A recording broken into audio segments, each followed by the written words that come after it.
Thank you, Senator Brockman. Senator Kedder. Much, Mr Acting Deputy President, and I rise today to make a statement about Labor's commitment to health. And specifically, I draw the Senate's attention to a local campaign for a new Medicare-funded magnetic resonance imaging licence at Redcliffe Hospital. Now, Corinne Mulholland, Labor's outstanding candidate for the federal seat of Petrie, has launched this community campaign last month, calling for the federal government to step up and deliver for locals. Now, Labor believes that Australians should have access to world-class health treatment and diagnosis facilities as close as possible to where they live. Obtaining a new MRI licence would enable patients in Redcliffe and surrounding areas to access life-saving medical scans on-site at the local hospital. Let's have a look at the record of those opposite on the issue of health. And under the Abbott-Turnbull-Morrison Liberal National Government, Queenslanders have lost out big time on health.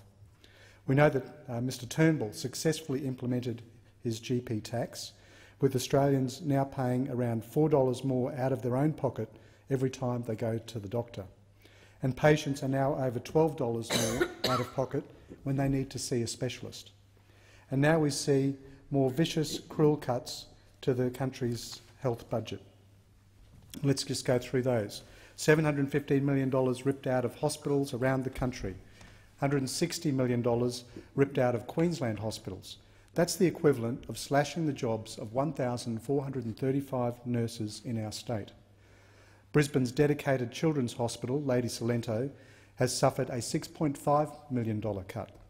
The Metro North Health District has lost $32 million under the Liberal Nationals, and let's have a look at where some of that's coming from.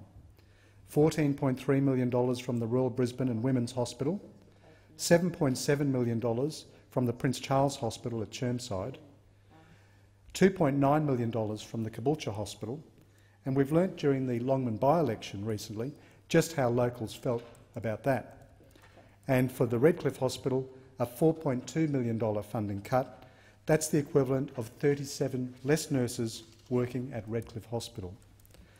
And what's worse is that the Queensland Government is still waiting for the Liberal National federal government to pay up the $780 million owed for procedures delivered as far back as 2014. And while these bills were going unpaid by this government, while these health cuts were happening, what did the local Liberal member, Mr Luke Howarth, do or say? Nothing. Not a thing. Did he stand up for his community on health? No. Did he stand up for local seniors, families and children who use the Redcliffe Hospital, or the Prince Charles, or the RBWH, or Lady Cilento? No, no, no and no. Did he stand up in Canberra and say, look guys, we probably should be paying our bills? No, he did not. And if we look further at Mr Howarth's record on other matters, we can see that he also stayed quiet while his government prioritised banks over schools.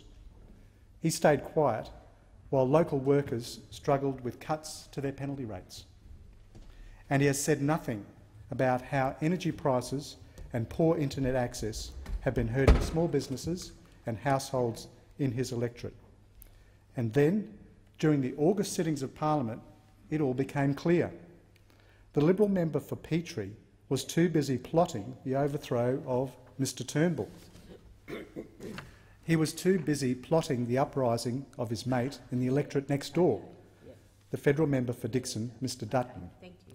And yes, as the news of the appalling events of the last sittings leaked out, it emerged that it was Mr Howarth who was planning to call for Mr Turnbull's resignation.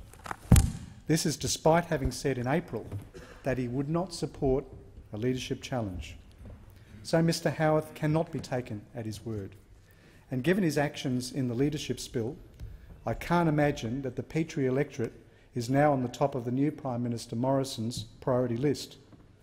But the people in the Petrie electorate are at the top of Corinne Mulholland's priority list. And restoring the Liberal National cuts to health and education is absolutely on top of Labor's priority list. Locals know that Redcliffe Hospital needs and deserves a Medicare subsidised MRI machine. Labor has a proud record on MRI licences, granting 238 of them when we were last in government. In the last 5 years of this Liberal National Government, only 5 MRI licences have been granted. Australians deserve better when it comes to health. Queenslanders deserve better when it comes to our local hospitals. And patients visiting Redcliffe Hospital deserve access to an MRI without having to pay to go private or to travel long distances. And I encourage listeners to visit www.redcliffemri.com and add your voice to the hundreds who've already signed the petition and joined our campaign. Together we can protect and grow the Redcliffe Hospital with a new MRI licence. And together we can show the chaotic, divided Liberal Nationals the door and elect a new representative for the Petrie electorate. A representative who listens and cares. A representative who fights for the needs of locals rather than their own self-interest and is interested in plotting and scheming. A representative who works part of a team.